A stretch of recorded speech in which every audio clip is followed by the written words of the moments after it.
think of it as a stepping stone. Yeah. It's a stepping stone. Get in, get your feet wet, learn the game, then level up. But if you don't start, you're never going to end. Yeah. Taking action is. It just is what it is. 30-something deals in your first year is absolutely incredible. Obviously, you're being humble by saying like you did okay, but that is absolutely incredible.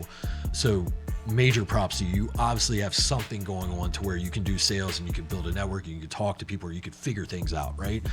How did your door open, or when did the opportunity come for you to jump into investing?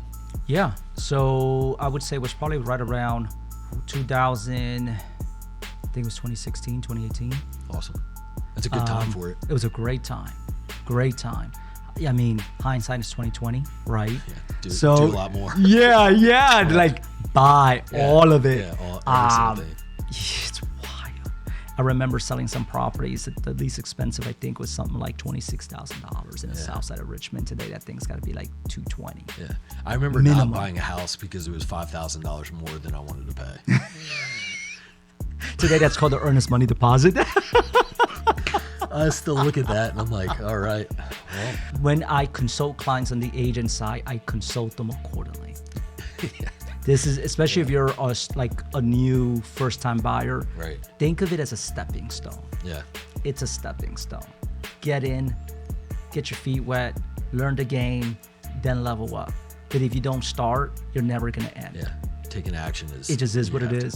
to. So how were you introduced to it? I mean, again, I know Yeah. you have some So- experience to it, and you're in real estate now. You're heavily involved in real estate at this point.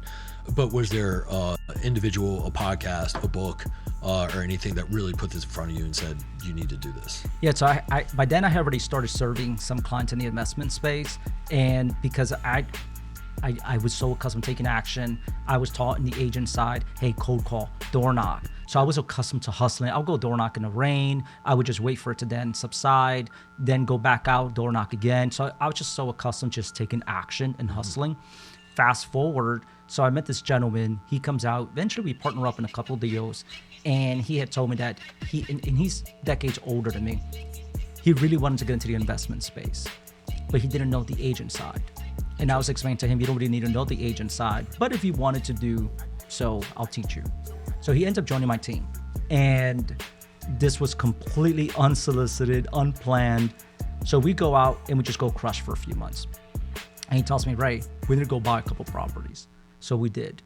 The challenge was, one, I didn't know construction. So I was really fearful of construction because what you don't know is risk, right? Or risky. One of my clients who's a Class A GC tells me, I'll take her to construction. You do the work. Let's see how it works. And this is the first time I get experience with hard money, right? Okay.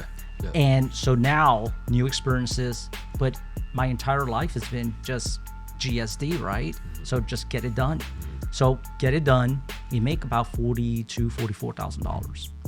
That second flip that we bought, which was a complete hole in the wall down in Colonial Heights, would have been, today I would have been like, no. Or if you're a client, no. I was naive, ignorance is bliss, took it down. We made a little over 60,000. So between these two deals, we had made over 100 grand net. I still had to pay taxes, but it was one of those things where, whoa, that was a quick way to make six figures. Yeah. We need to do this more.